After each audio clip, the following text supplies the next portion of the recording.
this time. There's only one way to stop me, but you're not gonna do it. Are you sure about that?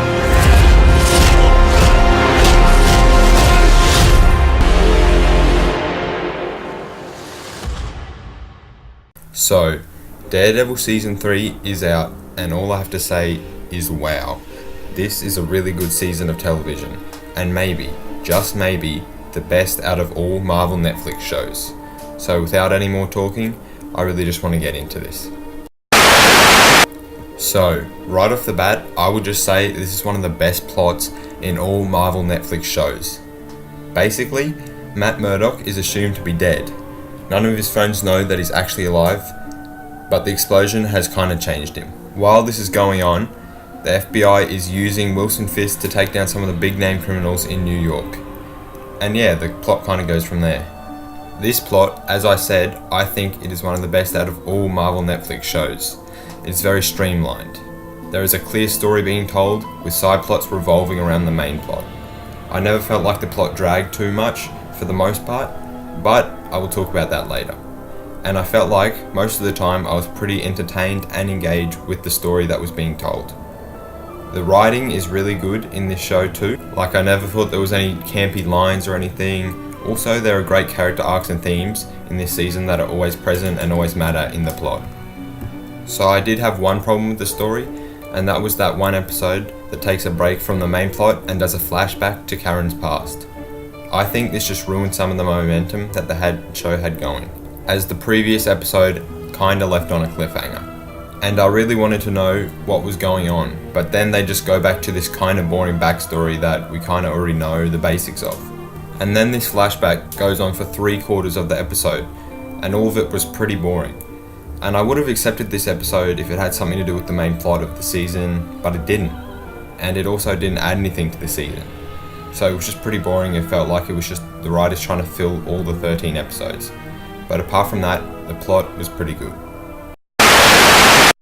The characters are really good in the show, and the performances are all great. Charlie Cox's Matt Murdock is great, like it was in the last couple of seasons.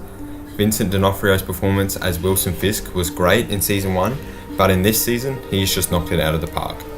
And I think this season is where he's at his best. His conservative but yet dominant performance is just great.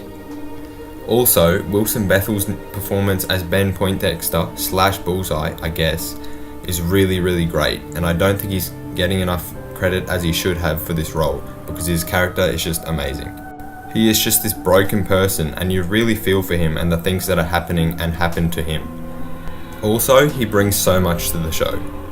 Jay Ali as Special Agent Ray Nadeem, at the start I was kind of like, oh, it's going to be another boring side character, and it's just going to be boring and pointless. But no, he puts on a really great performance, and honestly, his character is the most surprising one of the show. This character also brings so much complexity and an extra perspective to the show that really improves the season overall.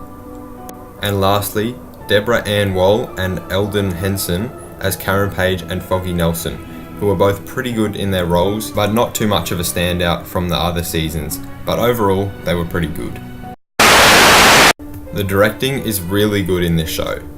I never felt like there was a badly directed shot, especially those action scenes. The action scenes are some of the best in a TV show ever. Like, I couldn't find these good of action scenes in a high budget blockbuster movie.